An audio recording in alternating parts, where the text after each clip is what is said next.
Hello, नमस्कार मैत्रिणींनो, मी अनिता आपलं आणखी एका नवीन व्हिडिओमध्ये मनापासून स्वागत करते. तर कसे आहात सर्व? मस्त आहात ना? मस्तच राहा. तुम्हाला आजचा, उद्याचा आणि पुढील सर्व दिवस सुखाचे, समाधानाचे आणि आनंदाचे जावो ही आपल्या स्वामींच्या चरणी प्रार्थना करते आणि आपल्या एका छानशा व्हिडिओला सुरुवात करते. तर बघा मैत्रिणींनो, आपल्या देवघरामध्ये देव असतात. त्यापैकी स्वामी समर्थ महाराज किंवा आपले जे इष्टदैवत असतात त्यांना आपण नैवेद्य दाखवतो. तर तो नैवेद्य कसा दाखवावा याबद्दल मी आज तुम्हाला थोडीशी माहिती सांगणार आहे. तर स्वामी सेवेतील महत्त्वाचा भाग म्हणजे नैवेद्य कसा दाखवावा. तर कुणाला प्रसन्न करायचं असेल किंवा कुणाचं मन जिंकायचं असेल तर अन्न किंवा भोजन हा सर्वोत्तम मार्ग आहे. तर बघा, कुणाला खुश करण्याचा मार्ग हा त्याच्या पोटातून जातो असे आपले पूर्वज आपल्याला म्हणायचे. तर त्याचप्रमाणे देवतांनाही प्रसन्न करण्यासाठी आपण देवांना नैवेद्य दाखवतो.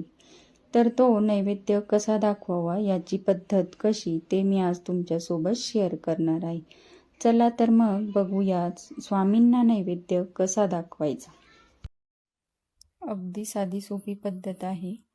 तर बघा, सुरुवातीला काय करायचं आहे, आपण आपल्या देवघरासमोर बसायचं आहे आणि एका छोट्याशा ग्लासामध्ये किंवा पेल्यामध्ये पाणी घ्यायचं आहे आणि आपली अनामिका आणि मध्यमा या बोटांच्या साहाय्याने पाण्याने एक चौकोनी भरीव मंडल काढून घ्यायचं आहे.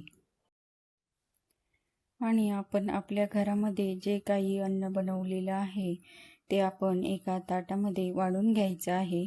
आणि त्यानंतर प्रत्येक जो पदार्थ आपण ताटामध्ये वाढलेला आहे त्यावर एक एक तुळशीपत्र ठेवून घ्यायचं आहे. आणि हे तुळशीपत्राचं जे देठ आहे ते स्वामी महाराजांकडे झालं पाहिजे अशा पद्धतीने तुळशीपत्र ठेवून घ्यायचं आहे. त्यानंतर एक तुळशीपत्र आपल्या हातामध्ये घ्यायचं आहे व पेल्यातील थोडंसं पाणी हातात घेऊन ते ताटाभोवती फिरवायचं आहे आणि गायत्री मंत्र म्हणायचा आहे. ओम भूर्भुवस्सुः तत्सवितुर्वरेण्यं भर्गो देवस्य धीमहि धियो यो नः प्रचोदयात्. या गायत्री मंत्राचा आपण उच्चार करायचा आहे आणि 3 वेळा ताटाभोवती पाणी फिरवायचं आहे व ते तुळशीपत्र स्वामींच्या चरणांशी अर्पण करायचं आहे व म्हणायचं आहे की ओम प्राणाय स्वाहा, ओम अपानाय स्वाहा, ओम व्यानाय स्वाहा, ओम उदानाय स्वाहा, ओम समानाय स्वाहा, ओम ब्रह्मणे अमृतत्वाय स्वाहा. नैवेद्याचा स्वामींनी स्वीकार करावा यासाठी स्वामींना प्रार्थना करायची आहे की स्वामी, हा नैवेद्य मी तुम्हाला अर्पण केला आहे, याचा स्वीकार करा आणि संतुष्ट होऊन आम्हाला आशीर्वाद द्या. आपण जो नैवेद्य देवांना दाखवतो त्यामध्ये देवतांची शक्ती आकृष्ट होत असते, त्यामुळे तो नैवेद्य आपल्या घरातील व्यक्तींनी प्रसाद म्हणून खावा. तर अशी साधी सोपी पद्धत स्वामींना नैवेद्य दाखवण्याची मी तुमच्याशी शेअर केली आहे. तर माझा हा व्हिडिओ तुम्हाला आवडला असेल तर व्हिडिओला लाईक करा आणि कमेंटमध्ये स्वामी समर्थ लिहायला विसरू नका. आणि चॅनलवर नवीन असाल तर चॅनलला सबस्क्राईब करा.